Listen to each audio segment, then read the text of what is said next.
TitleMatchNetwork.com. Let's talk about Bill Goldberg and the Phenom. When did you realize that he was going to be a major franchise? Pretty quickly, right? I think one of the first, again, I'd like to sit back and tell you that we sat back and crafted everything before we did it, and we knew what was going to happen. We had a good idea about what was going to happen, and that would be bullshit. We knew Bill had a great look. He had credibility, but he was green, as I'm sure he would admit. And we brought him out in these short matches to help get him exposed. But the way we didn't anticipate, nobody did, how the crowd was going to react to him. And then once we saw that happening before our eyes, we went, okay, wait a minute.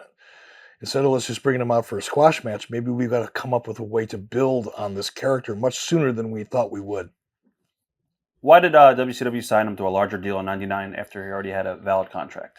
Because he held us up. Okay.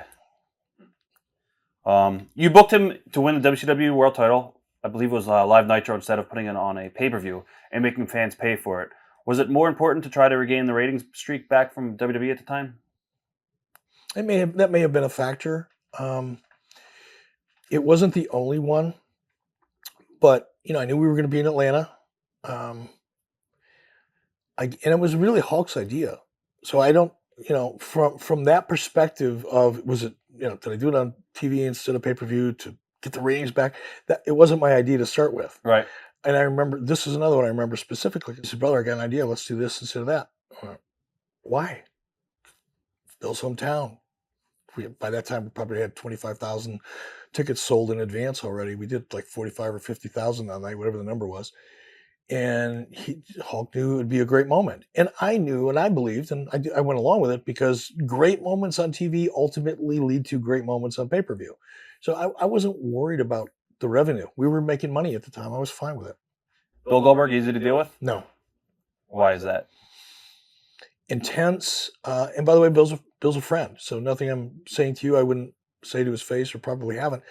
But, again, to go back in that time, Bill came in. Too much too soon? No, well, maybe, but maybe, but I don't think so. He came in he knew nothing about the business, but he was an athlete. He was intense. He demanded a lot of himself. He was a perfectionist. He had a short fuse, probably still does. And you put him in the environment of professional wrestling where you can't take anything at face value. And all of a sudden now he's being asked to do things, and he's got this guy over here in his ear telling him one thing, and he's got this guy over here telling him one thing, and he's got to deal with me who's telling him one thing. And all of a sudden you mix all that shit into one bucket and you got nitroglycerin. And that's what it was like working with Bill. Now, if Bill had been in the business for 10 or 15 years, this person over here wouldn't have had that much influence, or this person, or he could have looked at me and said, "Dude, you're full of shit. I want to do this instead." Right. But he didn't have that foundation to kind of cut through the bullshit. So he had to manifest the way it manifested with Bill. WCW finger poke of doom with Hogan and Nash. In hindsight, was it a mistake? Yeah, clearly. All right. The reason you're asking me that question would reflect the fact that it was a mistake. Right, exactly.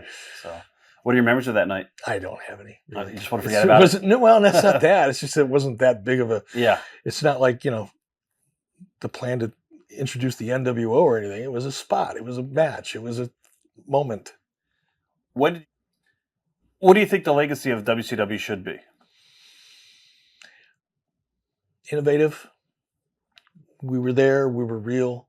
We were competitive.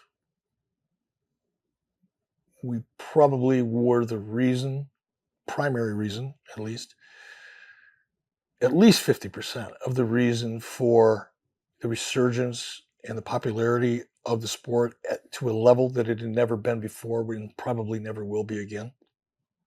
What was your favorite and least favorite day working for WCW?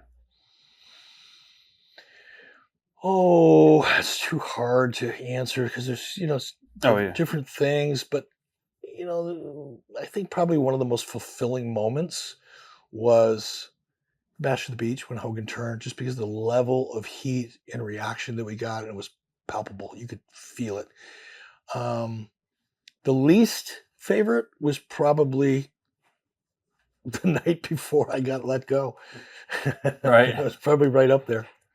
Once you realized WCW wasn't going to be your future, did you feel you were done in the wrestling business? Yeah, I did, and I was fine with that. I certainly never would have anticipated having the opportunity to work, for Vince McMahon.